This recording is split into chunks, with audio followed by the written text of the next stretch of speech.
Hello high ନମସ୍କାର ଜୟ ଜଗନ୍ନାଥ। ମୋର ନାମ ଦୀପକ ରଞ୍ଜନ ସାହୁ। ମୁଁ ଆପଣଙ୍କୁ ମୋ ଭିଡ଼ିଓକୁ ମୋ ଚ୍ୟାନେଲକୁ ସ୍ୱାଗତ ଜଣାଉଛି। ଆପଣମାନଙ୍କ ପାଇଁ ଗୋଟେ କ୍ୱେଶ୍ଚିନ୍ ଆଣିଛି। ଏଇଟା ଆମର SSCGDରେ ଆସିଥାଏ, ଅଧିକାଂଶ ଆମର ଇଣ୍ଡିଆନ୍ ନେଭିରେ ଆସିଥାଏ, ଆଉ ଆମର ଏୟାରଫୋର୍ସ ଲାଇନ୍ ଯେତିକି ଗଭର୍ଣ୍ଣମେଣ୍ଟ ଜବ୍ ଅଛି ସେଥିରୁ କିଛିଟାରେ ଏଇ କ୍ୱେଶ୍ଚିନ୍ ଆସିଥିଲା ଆମର ମର୍ଚାଣ୍ଟ ନେଭିରେ।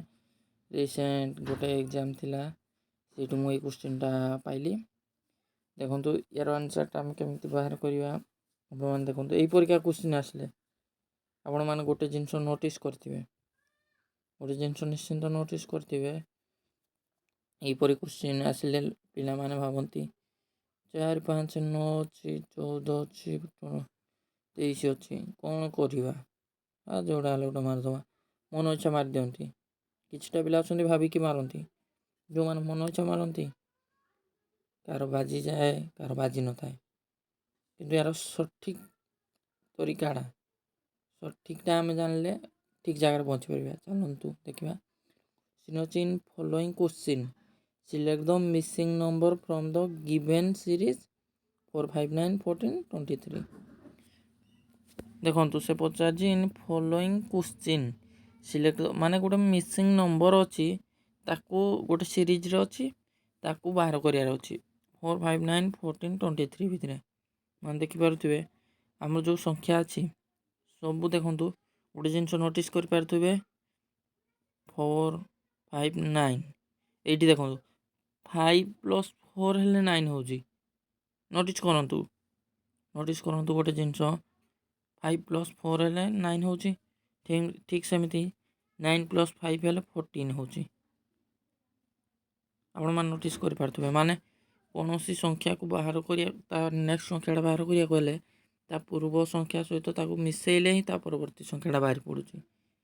ଯେମିତି ଆମର 5 ସହିତ 4କୁ ଆଡ଼୍ କଲେ 9 ହେଇଯିବ। ଆପଣମାନେ ଦେଖିପାରୁଥିବେ 4 + 5 = 9 ହେଇଯାଉଛି। ଠିକ୍ ସେମିତି ଆମର 9 +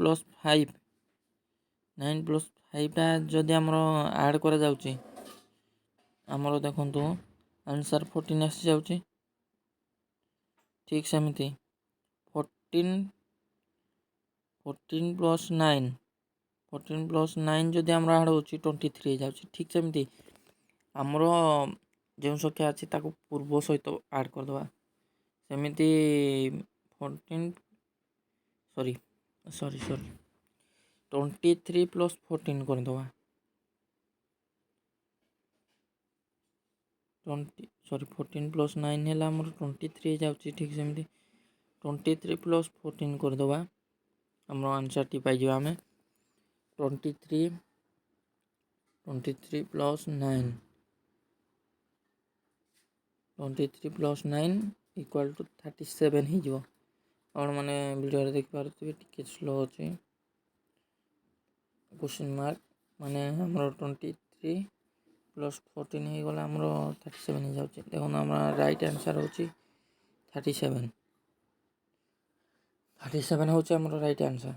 ମାନେ ଆପଣମାନେ ଦେଖିବେ ଗୋଟେ ସିରିଜ୍ରେ ତାଙ୍କ ଭିତରେ କନେକ୍ସନ୍ କ'ଣ ଅଛି, ଡିଭାଇଡ଼, ତାଙ୍କ ଭିତରେ ହରଣ ହେଉଛି ନା ମିଶାଣ ହେଉଛି ନା ଗୁଣନ ହେଉଛି ନା ଫେଡ଼ାଣ ହେଉଛି, ମାନେ ମାଇନସ୍ ହେଇଯାଉଛି।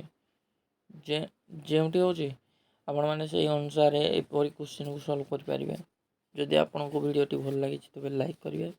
ରହୁଛି, ଧନ୍ୟବାଦ। ଜୟ ଜଗନ୍ନାଥ। ଆପଣଙ୍କ ଦିନଟି ଶୁଭମୟ ହେଉ।